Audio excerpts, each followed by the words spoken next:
जय माँ दुर्गा, जय माँ दुर्गा। अच्छा, आज आम हरण और विभाजन प्रक्रिया विषय बुझा।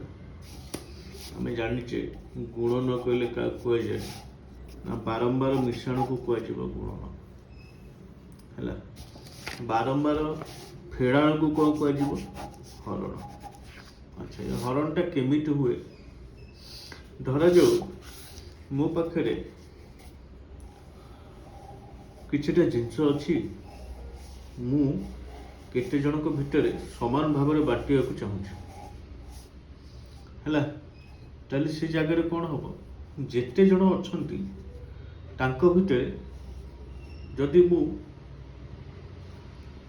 हरण प्रक्रिया करे समुदाय जिनस सागे ताले प्रत्येक केते केते पाइबे ताहा आमको मिल जाव।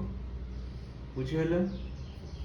माने धरा जाऊ मो पाखे 24 टी कोड़ी अच्छी है, मुझे 24 टी कोड़ी की जदि 4 जन भितर बांटबी है ताले केते पड़ो जनक 6टा लेखाएं। यह हूँ हरण। प्रत्येक भितर समान भाव में बांटा कहुए हरण। आ गुणन क्या कहगला जनका 6टा लेखाएं पाँच तार उल्टा जनका 6टा लेखाएं पाँच 4 जन केते पाइबे 6 जन को मिसई दो 4 जन को मिसई दो केते आसो 24। ये हूँ हरण प्रक्रिया। अच्छा, हरण प्रक्रिया केमिति हुए बाटा को भाग क्रिया क्या भाग क्रिया भी कहुए। अच्छा, आम जाना भाग क्रिया केमिति हुए। एमती गोटे जंत्र तुम देखि पिला माने जहाँ कह एमती गोटे जंत्र तुम देखि है, ये गोटे संख्या लेखाई ये गोटे संख्या लेखाई या भाग कराव एटी केते गोटे पड़ो पुणी एटी गोटे लेखा हो दीटा को फेड़ा हो ये आसला पुणी आटे एपटे आ गोटे संख्या लेखा हो एटी आ गोटे संख्या लेखाई फेड़ा हो पुणी ता तले गोटे आसला ये भाया हुए। अच्छा, धरा जाऊ मु बर्तमान तुम मन को गोटे उदाहरण स्वरूप कर उदाहरण देकी बुझे दूँ। गोटे संख्या अच्छी 6 4 3 6 3 2 या आम 15 द्वारा हरवा केमिति हरवा देख 15 कईटा अंक अच्छे आगे से जिनसा देख 15 अंक अच्छी 2टा है, जब 15 2टा अंक अच्छी एठू कौन गोटे अंक नहीं हरि पारिया केवे हेनी। तेणुक एपटू भी 2टा अंक नवा है, एपटू भी 2टा अंक नेबा। ये जो 2टा अंक आम नेले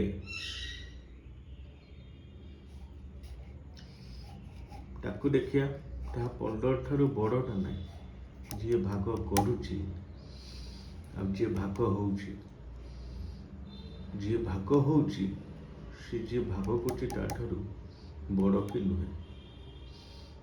एठी 64टा 15 ठारू बड़ कहीं 64 नेली कहले जेहेतु एठी 2 माने 2 अंक विशिष्ट संख्या अच्छी तेणु आम एठू 2टा अंक नवा है 15 4 60 बढ़ला के 4 एठू केवल गोटे अंक ही ओह्लैब प्रत्येक हरण पर गोटे अंक ओह्लैब प्रत्येक हरण पर मन रख पिला माने प्रत्येक हरण पर गोटे अंक ही ओह्लैब 2टा अंक ओह्लैले सेटा स्पेशल केस है। एबे कौन करिया 15 3 45 हबनी 15 2 30 जेहेतु ये फेड़ाण हो तेणुक ये संख्याटा सब बड़ ऊपर संख्या बड़ तल संख्या सान ऊपर संख्या बड़ तल संख्या सान।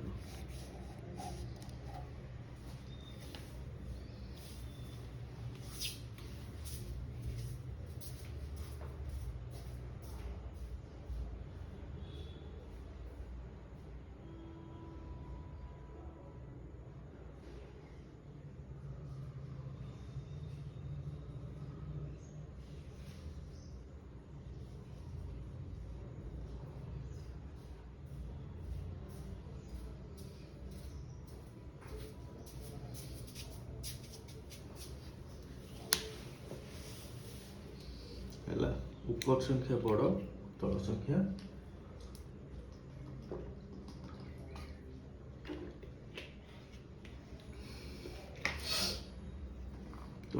ସାନ। ତେଣୁକରି ଯେତେବେଳେ ଆମେ ଏଇଠି ସଂଖ୍ୟା ଗୁଡ଼ାକ ନେଉଛେ ତାକୁ ଦେଖି ଚାହିଁ ନେବା ହେଲା, ଯେମିତିକି ଯାହାଠାରୁ ଆମେ ଫେରୁଥିବା ସିଏ ଯେମିତି ସାନ ହେଉଥିବ, ସିଏ ଯେମିତି ବଡ଼ ହେଉଥିବ, ଯିଏ ଫେରା ହେଉଥିବ ସେ ସାନ ହେଉଥିବ। ଏଠି 15 3 ହେଉଛି 45, ଆମେ 43ରୁ 45 ଫେରି ପାରିବାନି। ତେଣୁକରି ଆମେ କ'ଣ କରିବା, 15 ଦୁଣେ 30 ଫେରିଦେଲେ 3 4 3 ଗଲେ 1 ନହେଲେ କେତେ। ତେଣୁ ମୁଁ ନିୟମ କହିଛି, ଏବେ 6 ଓହ୍ଲେଇବ ହେଲା।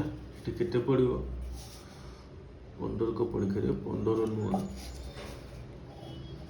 135, ପୁଣି ଫେରା ନେବ, ଏଠି ହେବ 1 ବଳିଲା। ଏବେ କିଏ ଓହ୍ଲେଇବ, 3, ବୁଝିହେଲା। ଏଠି 1 ଓହ୍ଲେଇଲା, 3 13 ହେଇଗଲା। 13ଟା 15 ଠାରୁ ଆମେ ଜାଣିଛେ ସାନ, ତେଣୁକରି 15 ବି ପକେଇ ହେବନି, ଯାହାକି କ'ଣ 15 ଠାରୁ ସାନ ହେଇଯାଉଛି 13, ତେଣୁକରି 13ରୁ 15 ଆଉ ଫେରି ହେବ ନାହିଁ ହେଲା। ଏସବୁ କେସ୍ରେ ତେଣୁକରି ଆମେ କ'ଣ କରିବା, 3 ଓହ୍ଲେଇଲା, 2କୁ ଓହ୍ଲେଇଦେବା, ଏଠି ଗୋଟେ ଶୂନ ଦେଇଦେବା। ଏଇ ଯେଉଁ ଶୂନ, ଏ ଶୂନକୁ କୁହାଯାଏ ହରି ନ ଅଣ୍ଟେ ଶୂନ, ମାନେ ଯେତେବେଳେ ହରଣଟା ଅଣ୍ଟେ ନାହିଁ ବା ହରଣଟା ହେଇପାରେ ନାହିଁ, ସେତେବେଳେ ସେଠି ଶୂନ ଦେଇକି ଆଗକୁ ଯଦି କିଛି ଅଙ୍କ ଅଛି ତାକୁ ଓହ୍ଲେଇବା। ଏଠି କେତେ ହେବ, 15 ଅଷ୍ଟା 120, ବଳିଲା କେତେ, 12। ପ୍ରକ୍ରିୟାଟା ଦେଖିଦେଲ କେମିତି ହେଲା। ବର୍ତ୍ତମାନ 15କୁ କ'ଣ କୁହାଯିବ, ଭାଜକ। ଯେଉଁ ସଂଖ୍ୟାଟା ଭାଗ ହେଲା, ଏଇଟା ପୁରା ସଂଖ୍ୟା, ଯେଉଁ ସଂଖ୍ୟାଟା ଭାଗ ହେଲା ତାକୁ କୁହାହେଲା ଭାଜ୍ୟ।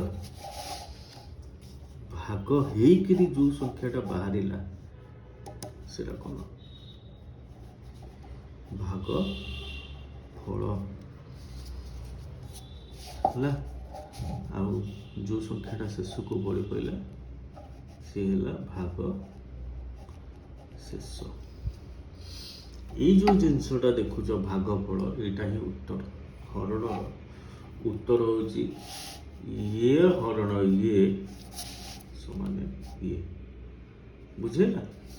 କିନ୍ତୁ ଭାଗ ଶେଷ ରହିଯାଉଛି, ତେଣୁକରି ଏଠି ଉତ୍ତର କ'ଣ ଲେଖା ହେବ, 6 4 3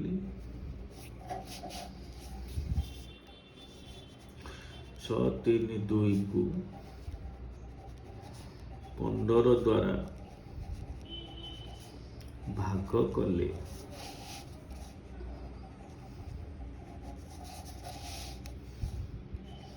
4 2 9 0 8 ପଡ଼ି 12 ବଳିବ।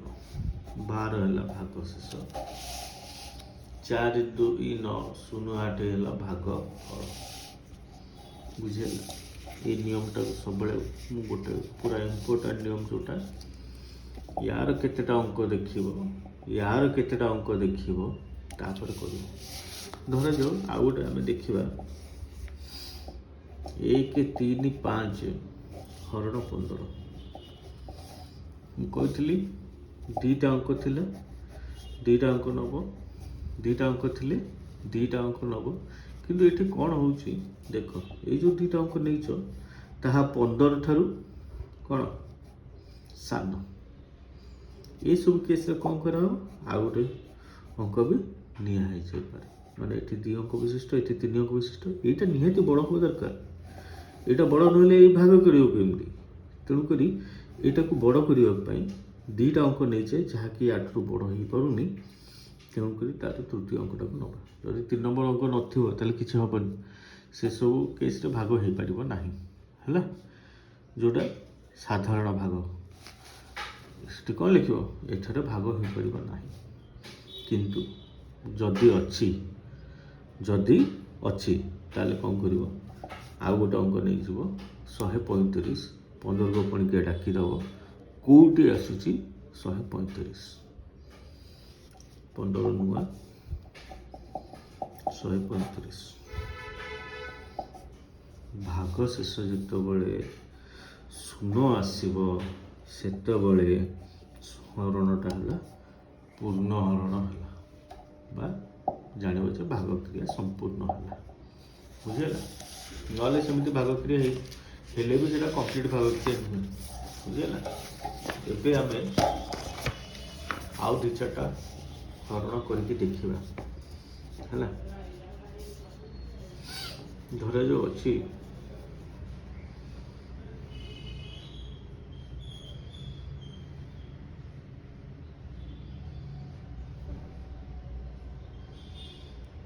ଏକ 2 0 ହରଣ 5। ଏଠି 5ଟା କ'ଣ? ଭାଜକ। ବାରମ୍ବାର କହୁଛି ଭାଜକ। ଏଇଟା କ'ଣ?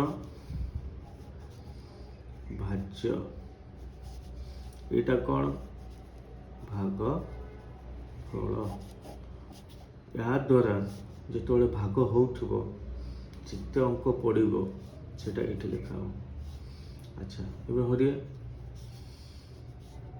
12 ନେଇଯିବା, କାହିଁକିନା 1 5ଟାରେ 1 ଭାଗ ହେଇପାରିବନି, କାହିଁକିନା 1ଟା ଆମର କ'ଣ ହେଉଛି ସାନ, 5ଟା ହେଉଛି ବଡ଼। ବୁଝିହେଲା? 1ଟା ହେଲା ସାନ, 5ଟା ହେଉଛି ବଡ଼।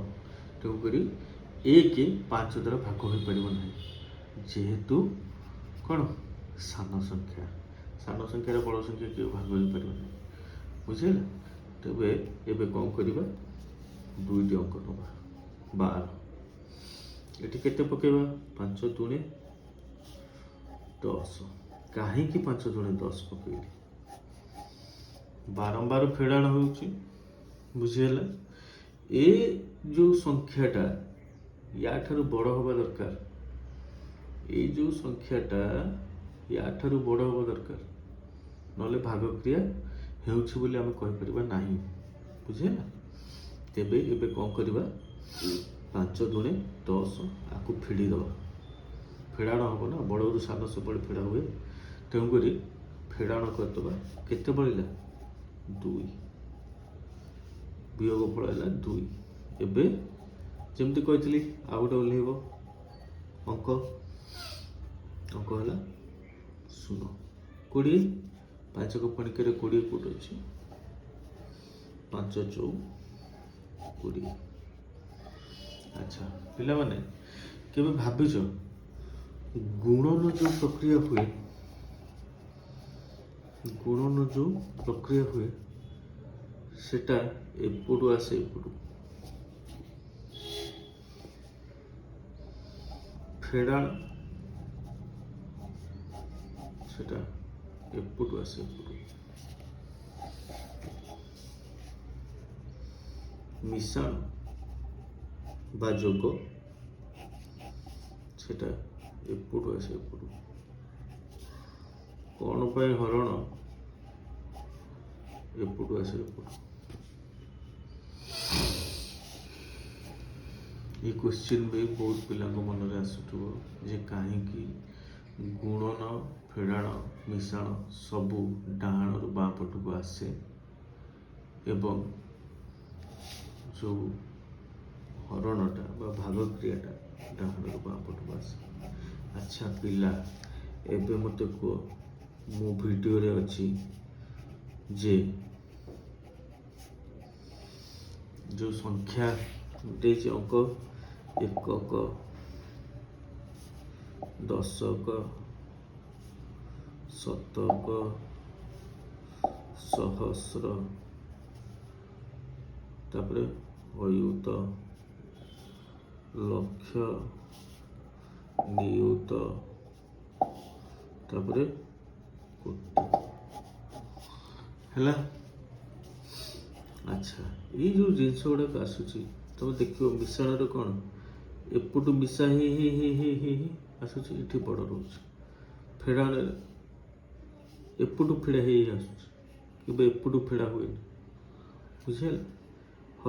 ଗୁଣନରେ କ'ଣ ଏପଟୁ ଆସେ, କାହିଁକିନା ସାନରୁ ବଡ଼ କ୍ରମେ ଆସେ, କାହିଁକିନା ସେମାନେ ବଢ଼ୁଥାନ୍ତି, ସେଥିପାଇଁ ସେମାନେ ଡାହାଣରୁ ବାଁ ପଟକୁ ଆସନ୍ତି। କିନ୍ତୁ ହରଣଟା କ'ଣ କମୁଥାଏ, କ'ଣ କମୁଥାଏ, ତେଣୁକରି ସେ କ'ଣ ହୁଏ, ବଡ଼ରୁ ସାନ ଆଡ଼କୁ ଯାଏ, ବଡ଼ରୁ ସାନ ଆଡ଼କୁ ଯାଏ। ସେଇଥିପାଇଁ ଏଟାକୁ ଆମେ ହରଣଟାକୁ ଡାହାଣ ପଟୁ ବାଁ ପଟୁ ଡାହାଣ ପଟକୁ ଯାଉ। ବୁଝିହେଲା? ହରଣରେ ବୁଝିହେଲା? ଆଚ୍ଛା, ବର୍ତ୍ତମାନ ଏଇ ଯେଉଁ ନିୟମ ଅଛି, ଏଇ ଯେଉଁ ଭାଜ୍ୟ, ଭାଜକ, ଭାଗଫଳ, ଭାଗଶେଷ ହେଲା, ଆଙ୍କ ଭିତରେ ଗୋଟେ ସମ୍ପର୍କ ଅଛି, ଜାଣିଛ? ତ ସେ ସମ୍ପର୍କଟା ହେଲା ଏମିତିଆ, ହେଲା, ଭାଜ୍ୟ ସମାନ ଭାଜକ ଗୁଣନ ଭାଗଫଳ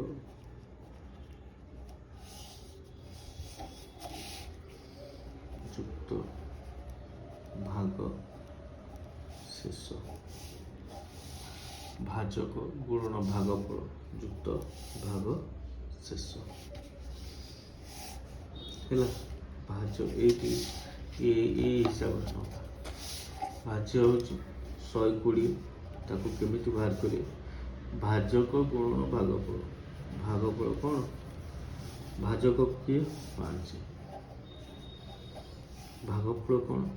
24, ଯୁକ୍ତ ଭାଗଶେଷ କେତେ? 0। 24 5 120, 120 ମିଳିଗଲା, ଆମକୁ ଭାଜ୍ୟ ମିଳିଗଲା। ଭାଜ୍ୟ ଆମର ମିଳିଗଲା 120। ଏହାକୁ ହିଁ ତ ଭାଗ କରିକି ଏତିକି ବାହାର କରିଥିଲ, ତ ଓଲଟା କରିକି ଆମେ ପାଇଗଲୁ ପୁଣି କ'ଣ? ଭାଜ୍ୟ। ଏଇଟା ହେଉଛି ସମ୍ପର୍କ ଭାଜ୍ୟ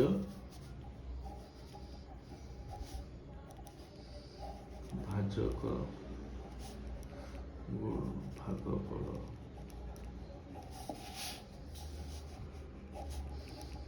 ଯୁକ୍ତ ଭାଗ ଶେଷ। ଏତିକି ମନେ ରଖିଦେବ। ବୁଝିହେଲା ପିଲାମାନେ? ହଁ, 5-7ଟା ଅଙ୍କ କରିଲା ପରେ ତୁମର ଆପେ ଆପେ ମନେ ରହିଯିବ।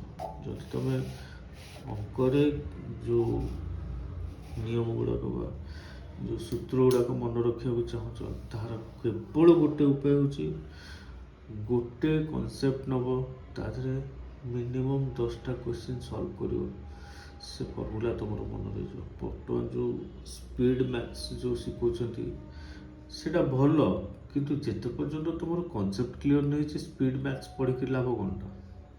ବୁଝିପାରୁଛ?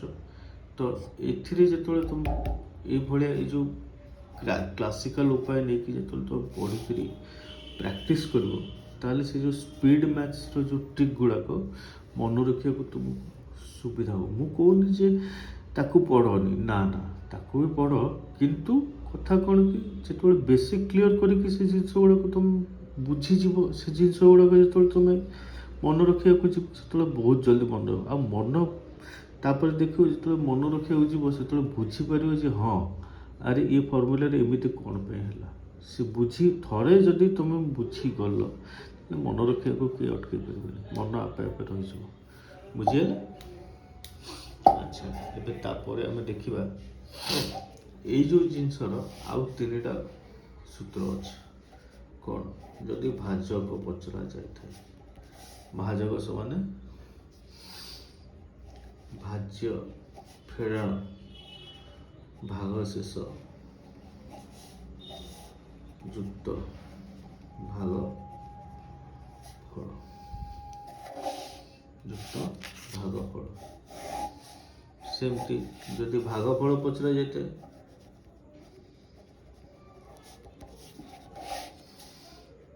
ଭାଜ୍ୟ ଫେଡ଼ାଣ ଭାଗଶେଷ ଯୁକ୍ତ ଭାଜକ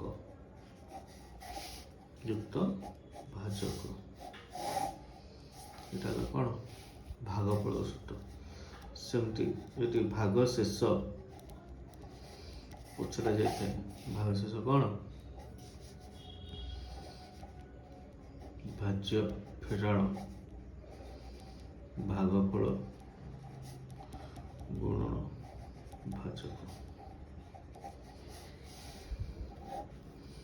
କ'ଣ ଭାଗ ଶେଷ। ବୁଝି ହେଇଗଲା? ମୁଁ ଭାବୁଛି ତମେ ବେଶୀ ଘରଟାକୁ ବୁଝିଗଲ। ବୁଝିଗଲା? ଆଚ୍ଛା, ଏଇ ଯେଉଁ କୋଶ୍ଚିନ୍ରେ ମୁଁ ତମକୁ କରେଇଲି ଯେଉଁ ହରି ନଅଟି ଶୂନ ହେଲା, ଏଇଟା କ'ଣ ପାଇଁ ଦିଆଯାଏ? ଏଠି ଦେଖ 13 ଅଛି, ଆକୁ ଆମେ ହରିଛୁ 15ରେ, 13 ହରି ହେବ ନାହିଁ, 2କୁ ଓହ୍ଲାଇବାକୁ ପଡ଼ିବ। ଏଇ ଜାଗାରେ କ'ଣ କରେ, 15ଟା କ'ଣ କରେ, 15 ଶୂନ ପକେଇକି ତାକୁ ନେକ୍ସଟ ଷ୍ଟେପକୁ ନେଇ ଆସେ। ଏଠି ଗୋଟେ ଷ୍ଟେପ୍ ଆମେ ଓମିଟ୍ କରିଯାଉଛେ।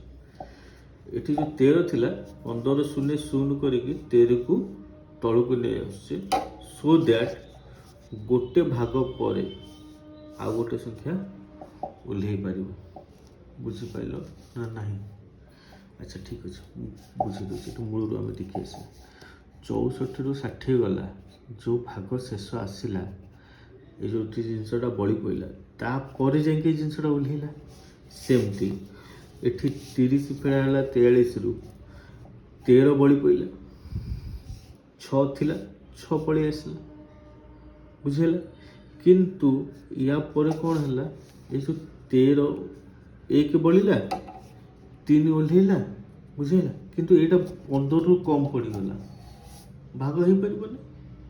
ତେଣୁକରି ସେଠି କ'ଣ କରାହେଲା, ଗୋଟେ ହରି ନ ଅଣ୍ଟି ଶୂନ ବୋଲି ଗୋଟେ ଶୂନ ଦିଆଗଲା। କେଉଁଠି? ଭାଗ ଫଳରେ ଶୂନ ଗୋଟେ ଦିଆହେଲା, ସେ ଗ୍ୟାପ୍ଟାକୁ ମେଣ୍ଟେନ୍ କରିବା ପାଇଁ।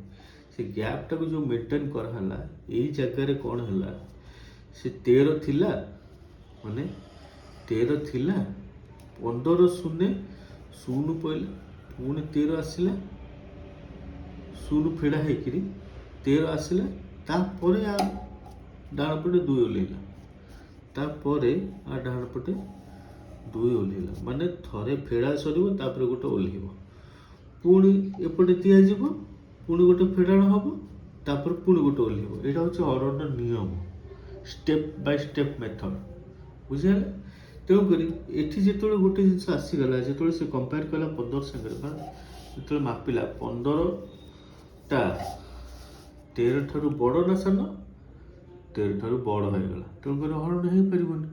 ସେଥିପାଇଁ ସେ କ'ଣ କଲା, 15 ଏଠି ଗୋଟେ ହରି ନଅଟି ଶୂନ ଦିଆହେଲା, ଯାହାକି ଏଠି ଶୂନ ଦେଇକିରି 13କୁ ତଳକୁ ଓହ୍ଲେଇଲା, ପୁଣି 2 ଓହ୍ଲେଇବା ପାଇଁ କ'ଣ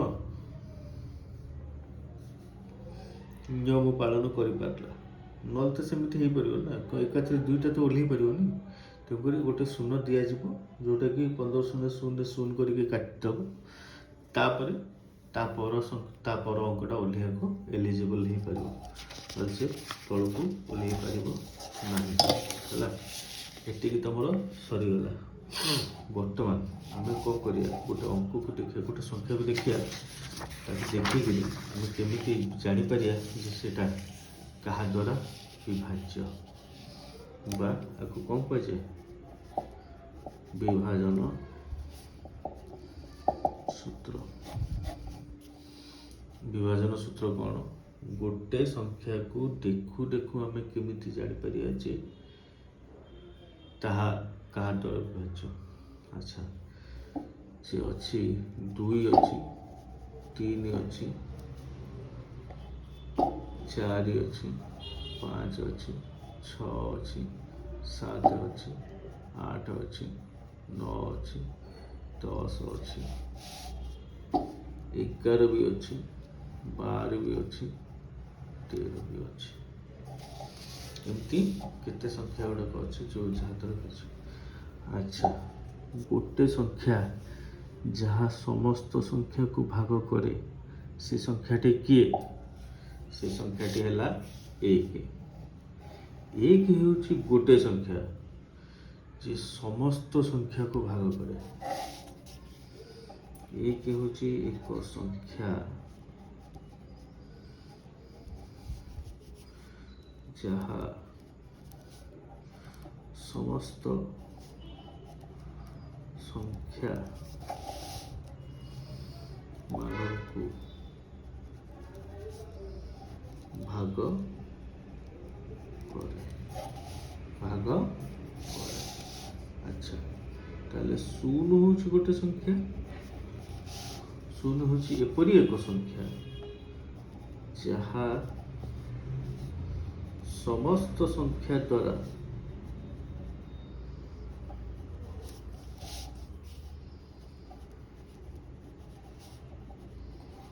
ବିଭାଜ୍ୟ।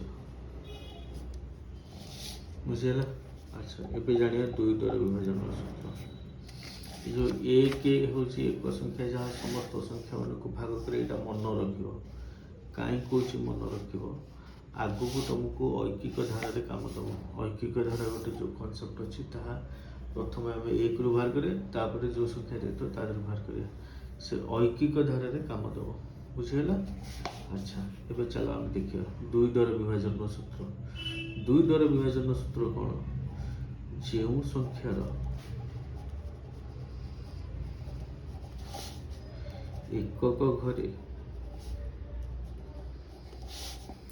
0, 2, 4, 6, 8 ଥାଏ ତାହା ଦୁଇ ଦ୍ୱାରା ବିଭାଜ୍ୟ। ବୁଝିଲା? ଯେଉଁ ସଂଖ୍ୟାର ଏକକ ଘରେ 0, 2, 4, 6, 8 ଥାଏ ତାହା ଦୁଇ ଦ୍ୱାରା ବିଭାଜ୍ୟ। ବୁଝିହେଲା? ଆଚ୍ଛା, ଏବେ କ'ଣ କରିବା? ଉଦାହରଣ ଦେଖିବା।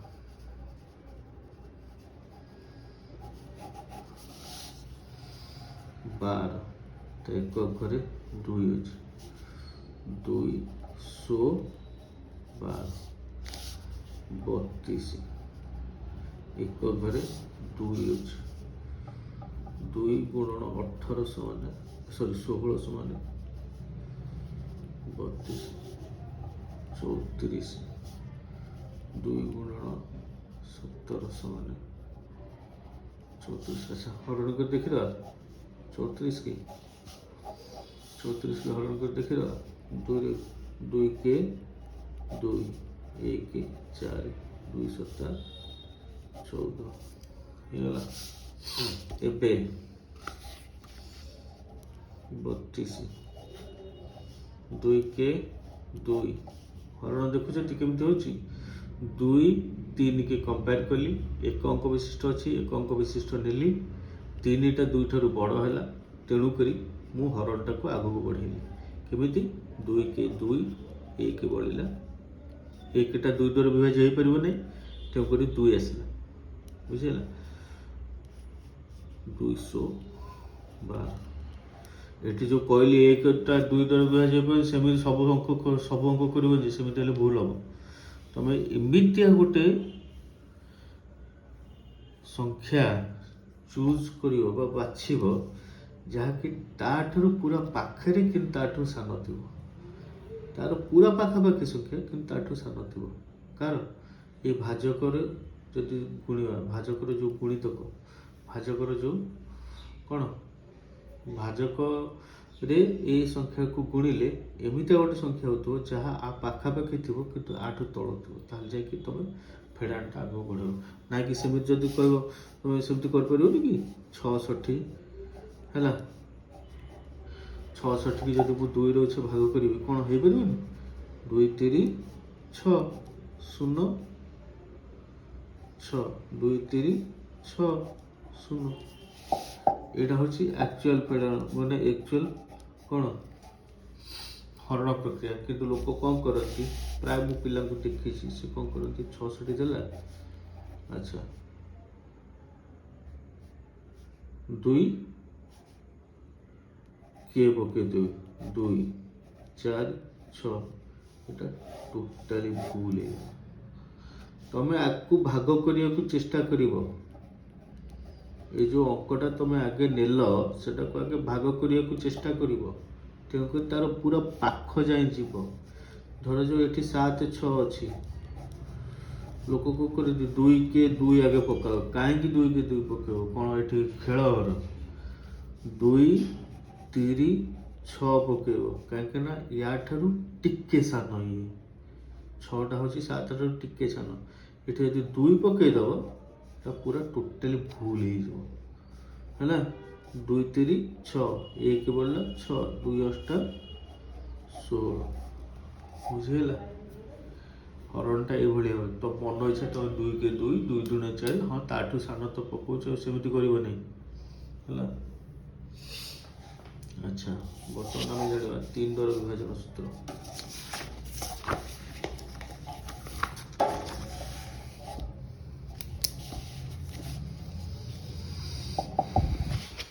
तीन द्वारा विभाजन सूत्र। 3 द्वारा विभाजन सूत्र कौन? जो संख्यार अंक मानकर समष्टि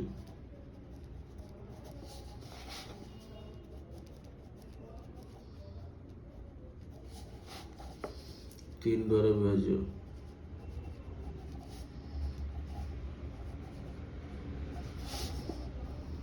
ताहा 3 द्वारा विभाज्य। सामान्य कौन है?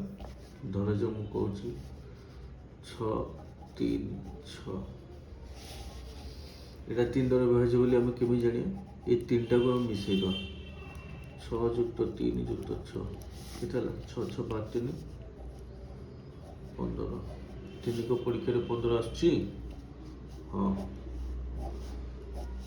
3 5 15। जदि मिश्रण फलटा ये जो 3टा संख्या 3टा अंकर मिश्रण फलटा 3 द्वारा विभाज्य होची, ताले ये संख्याटा भी 3 द्वारा विभाज्य। देखिए केमति 3 द्वारा विभाज्य? 6 3 6, 3 दूने 6 0 3 ओल्हेला कही प्रति स्टेप रे गोटे लेखा ओल्हे 3 के 3 0 तापर के ओल्हे 6 3 दूने 6 0 विभाज्य होगा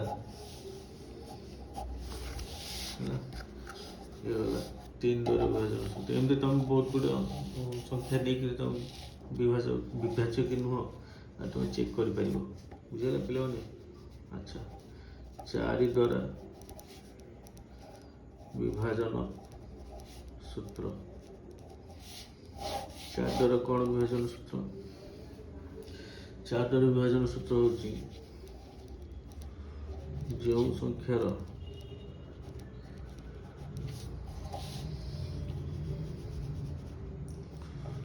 दशक ओ एकक घरर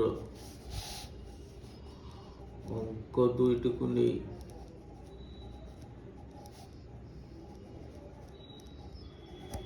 गठित संख्याटी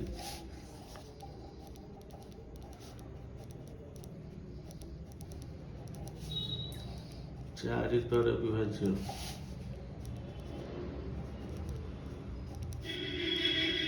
ताहा 4 द्वारा विभाज्य। केमिति हला? धर जो गोटे संख्या अच्छी 824 ता 4 द्वारा विभाज्य के नहीं भी जानिए। ये 24 की देखिए, ये है दशक, ये है शतक।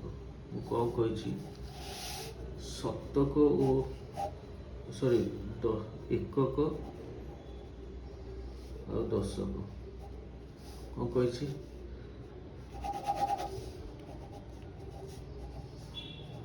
एकक और दशक। दशक और एकक घर संख्या को लेकिन गठित संख्या। दशक आगे तापर एकक, दशक आगे तापर एकक। यह 4 द्वारा विभाज्य कि 424। हाँ जो अंकटा तैयारी है दशक एककर संख्या को देकरी ताहा 4 द्वारा विभाज्य तेणुक 824 के देखा 4 द्वारा विभाज्य कि नहीं। चलो 4 दूणे 8 0 2 आसला कौन कर जो 8 7 हो जाए ये 0 देदेव डाण पटे जो संख्या थी डाण पटे संख्या जदि डाण पटे संख्या नाले से तार भाग शेष हो बुझेगा ये अच्छी अंक डाण पटे अंक अच्छी तेणुक 4 ओल्ला 424 होगला विभाज्य होगला आमर विभाजन सूत्र बाहरी आइला 4 द्वारा विभाजन सूत्र। अच्छा 5 द्वारा विभाजन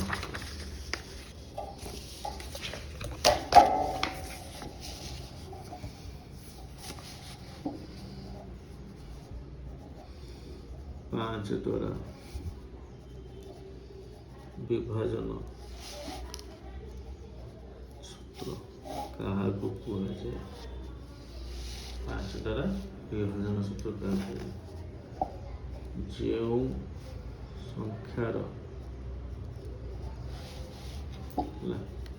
जो संख्यार एकक घरे 0 और 5 थाए ताहा 5 द्वारा विभाज्य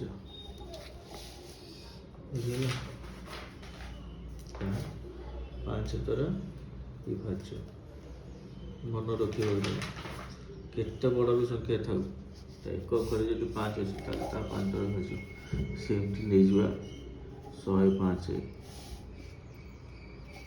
आपको देखिए आई के घरे 5 अच्छी 5 द्वारा भाग करिया 5 5 हूँ एक अंक एक अंक 1 हो पारे तेणुक 0 जो संगे 5 दूणे 10 0 5 5 के 5 0 होगला आउट संख्या नहीं 650 5 द्वारा भाग करिया 5 के 5 1 5 5 ले ना एक बढ़ला पर से 5 3 15 0 ये जो 0टा डायरेक्ट 0 जो बुझला 0 जोटा बड़ी पहला जो लास्ट को 0 रहीगला से डायरेक्ट लिखा है 130 50 650 53 65। अच्छा ये देखिए 8 द्वारा विभाजन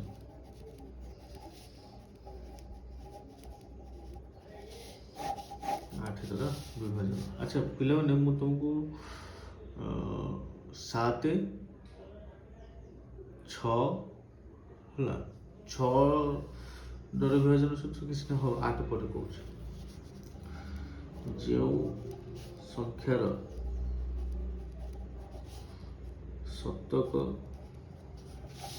ये पूरा 4 बड़ी दशक एकक है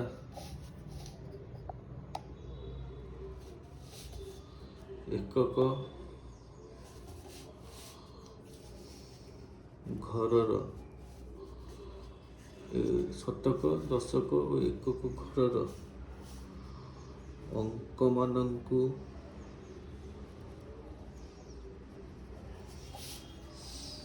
नहीं गठित संख्याटी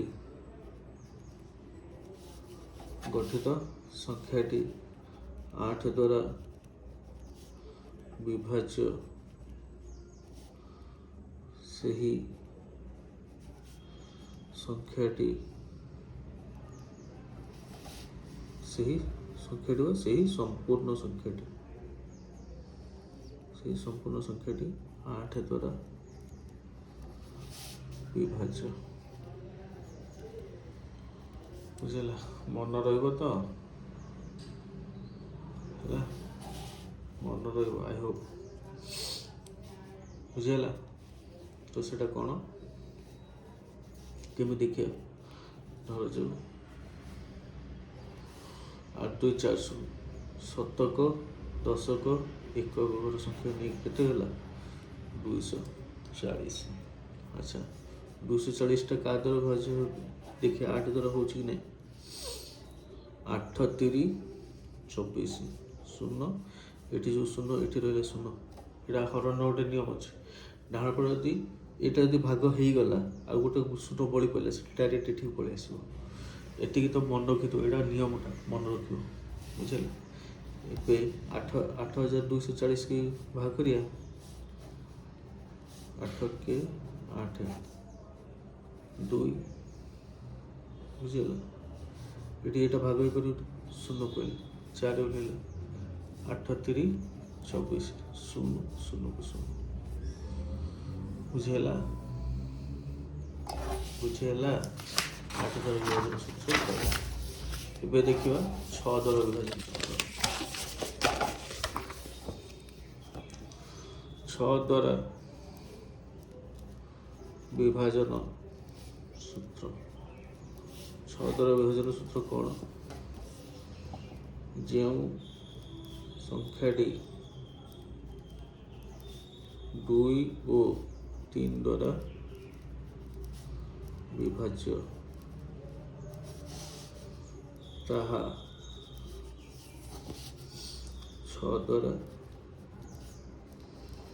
विभाज्य बुझेगा 2 और 3 द्वारा विभाज्य हो तो केवल 2 नुह कि केवल 3 नुह 2 रे विभाज्य हो तो 3 विभाज्य हो तो से कौन 6 द्वारा विभाज्य जमती कि 36 2 रे काटिया 2 के 2 1 6 2 8 16 अब 36 के देखिए 3 रे काटिया 3 के 3 6 3 2 6 शून्य एवं 36 के आम 6 रे भाग करिया बुझेगा 636 ये कौन कहूँ केमी तुम जान 2 द्वारा विभाज्य कि 3 द्वारा विभाज्य तुम आगे विभाजन सूत्र पक विभाजन सूत्र पकईकि देख 2 द्वारा विभाज्य हो ठीक अच्छे 3 द्वारा विभाज्य कि चेक कर जदि 3 द्वारा विभाज्य है 6 द्वारा विभाज्य बुझल 6 द्वारा 8 द्वारा 9 द्वारा विभाजन सूत्र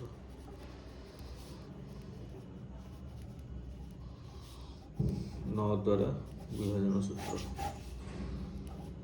9 द्वारा विभाजन सूत्र कौन गोटे संख्याटी 9 द्वारा केमी विभाज्य हम जो संख्यार अंक मानकर समष्टि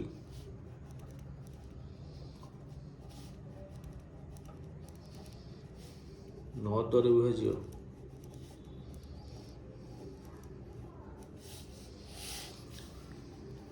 ताहा 9 द्वारा विभाज्य बा संपूर्ण ताहा माने संपूर्ण संख्याटी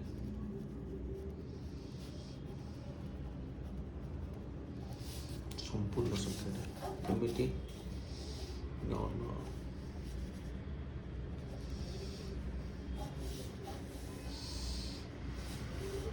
इधर को 2 7 9 देखो 7 2 9 7 2 9 9 9 9 18 9 27 9 द्वारा विभाज्य तो 9 द्वारा विभाज्य देखिए 9 द्वारा विभाज्य हो नहीं 9 3 27 0 9 9 के 9 0 2 0 7 9 3 ହେଇଗଲା 9 ଦ୍ୱାରା ବିଭାଜ୍ୟ ହେଇଗଲା। ଆଚ୍ଛା ଏବେ ଜାଣିବା 10 ଦ୍ୱାରା ବିଭାଜନ ସୂତ୍ର 10 ଦ୍ୱାରା ବିଭାଜନ ସୂତ୍ର 10 ଦ୍ୱାରା ବିଭାଜନ ସୂତ୍ର କ'ଣ 5 ଭଳିଆ ଯେଉଁ ସଂଖ୍ୟାର एकक घरे ଶୂନ ଥାଏ, ଶୂନ ମାନେ ଏଇ ଶୂନ ଥାଏ, ତାହା 10 ଦ୍ୱାରା ବିଭାଜ୍ୟ। ବୁଝିପାରିଲ? এই দেখুন 1 3 0 130 আর এককের শূন্য ଅଛି ତେଣୁକରି ଏହା 10 ଦ୍ୱାରା ବିଭାଜ୍ୟ ହେଲା। 10 କେ 10 3 0 10 3 0 ଯେମିତି ମୁଁ ତୁମକୁ କହିଥିଲି ପଣିକିଆରେ ଦେଖିବ ଦଶକ ଘରେ ଯେଉଁଥିରେ ଗୁଣା ହୁଏ 10 ଗୋଟେ ସଂଖ୍ୟାରେ 10 ଗୁଣା ହେଲା ତାହେଲେ ସେ କ'ଣ ହେବ, ସେଇ ସଂଖ୍ୟାର ଡାହାଣ ପଟେ ଗୋଟେ ଶୂନ ହେଇଯିବ। ସେଇ ଜିନିଷଟା ହିଁ ହେଉଛି, ବୁଝିଲେ? ତ ଆମେ ଦେଖିବା ଯଦି ଡାହାଣ ପଟେ ଶୂନ ଅଛି ତାହେଲେ ସେ 10 ଦ୍ୱାରା ବିଭାଜ୍ୟ। ଓଲଟା ଚିନ୍ତା କଲେ ବୁଝିହେଲା? ହେଇଗଲା 9 10 ଗଲା 11 13 ଆଉ 7 ଗୋଟେ ସ୍ପେଶାଲ ବାହାର କରିବି ଭିଡ଼ିଓ ହେଲା, ସେଥିରେ ତୁମକୁ ବୁଝେଇଦେବି। ବୁଝିହେଲା? ଆଗକୁ ଆମେ ପଢ଼ିବା କ'ଣ, ଗୁଣ ନିୟକ ଗୁଣିତକ। ମୁଁ ହିଣ୍ଟସ୍ ଦେଇ ଦେଉଛି ଗୁଣ ନିୟକ କାହାକୁ କୁହାଯାଏ।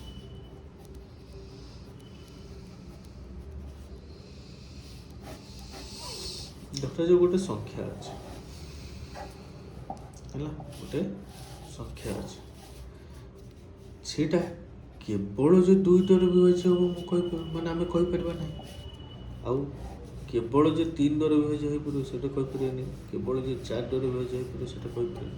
ଠିକ୍ ଅଛି, ସେ ହେଇପାରେ କେବଳ 2 ଦ୍ୱାରା ବିଭାଜ୍ୟ ହେବାର ବି ସଂଖ୍ୟା ଅଛି, କେବଳ 3 ଦ୍ୱାରା ବିଭାଜ୍ୟ ହେବାର ସଂଖ୍ୟା ବି ଅଛି, କେବଳ 4 ଦ୍ୱାରା ବିଭାଜ୍ୟ ହେବାର ସଂଖ୍ୟା ବି ଅଛି, 5 ବୁଝିହେଲା 6 12 18 ଏମିତି କେତେ ଯେତେଟା ସଂଖ୍ୟା ଅଛି 1 2 3 4 5 6 7 8 9 10 ଏମିତି ଯେତେ ସଂଖ୍ୟା, ଯଦି ଗୋଟେ ସଂଖ୍ୟାକୁ ଏମାନେ ସବୁ ଭାଗ କରୁଛନ୍ତି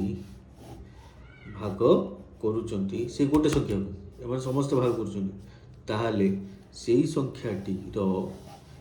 ସଂଖ୍ୟାଟିର ଏମାନେ ହେଲେ ଗୁଣନୀୟକ। କ'ଣ? ଏମାନେ ହେଲେ ଗୁଣନୀୟକ। ଏଇଟା ହେଲା ଗୁଣନୀୟକ। ବୁଝିହେଲା? ସେଇଟା କେମିତି ବାହାରିବ, କ'ଣ କରିବା, ସେଇଟା ପଛରେ ମୁଁ ବୁଝେଇବି ହେଲା। ଗୁଣନୀୟକ ଗଲା। ଆଉ ଗୋଟେ ଥାଏ ଗୁଣିତକ। ଗୁଣିତକ କ'ଣ? ଏଠି ଗୋଟେ ସଂଖ୍ୟା ଅଛି ହେଲା, ତା ଦେହରେ 2 1 ଗୁଣିବି ଗୋଟେ ସଂଖ୍ୟା ବାହାରିବ, 2 ଗୁଣିବି ଗୋଟେ ସଂଖ୍ୟା ବାହାରିବ, 3 ଗୁଣିବି ଗୋଟେ ସଂଖ୍ୟା ବାହାରିବ, 4 ଗୁଣିବି ଗୋଟେ ସଂଖ୍ୟା ବାହାରିବ। ଏମିତି କହିକିରି ମୁଁ ଯେତେଟା ସଂଖ୍ୟା ଅଛି ସବୁତକ ସଂଖ୍ୟା ଏଥିରେ ଗୁଣିଦେବି, ଯାହା ବାହାରିବ ହେଲା, ଯାହା ବାହାରିବ ସେମାନେ ହେଲେ ତାର ଏଇ ସଂଖ୍ୟାର ଗୁଣିତକ।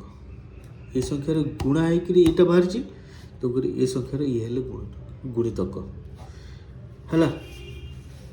ଏଇଟା ଇଏ ହେଲେ ଏମାନେ ହେଲେ ଏଇ ସଂଖ୍ୟାର ଗୁଣନୀୟକ, କିନ୍ତୁ ଏ ସଂଖ୍ୟାର ଏମାନେ ହେଲେ ଗୋଟେ ସଂଖ୍ୟାର ଏମାନେ ହେଲେ ଗୁଣିତକ। ବୁଝିହେଲା? ଏତିକିରେ ରଖିବା। ଯଦି ମୋ ଭିଡ଼ିଓ ତୁମମାନଙ୍କୁ ଭଲ ଲାଗୁଛି ଲାଇକ୍ କର, ସେୟାର କର, ସବସ୍କ୍ରାଇବ୍ କର, ଆଉ ଅନ୍ୟମାନଙ୍କୁ ମୋଟିଭେଟ୍ କର ମୋ ଚ୍ୟାନେଲକୁ ଆସି ଦେଖିବା ପାଇଁ। ତା ଦ୍ୱାରା ମୋତେ ମୋଟିଭେସନ୍ ମିଳିବ ଯେ ହଁ ମୋ ଭିଡ଼ିଓକୁ ବହୁତ ଲୋକ ଦେଖୁଛନ୍ତି, ତେଣୁକରି ମୋତେ ଆହୁରି ବି ମୋଟିଭେଟେଡ଼୍ ହେଇକରି ଭଲ ଭାବରେ କ'ଣ ସବୁତକ ବାହାର କରିବାକୁ ପଡ଼ିବ। ଭିଡ଼ିଓ ମୁଁ ଆଉ ନୂଆ କରି ପକାଇ ଚାଲିଥିବି ହେଲା। ଧନ୍ୟବାଦ, ରଖୁଛି। ଜୟ ମା ଦୁର୍ଗା।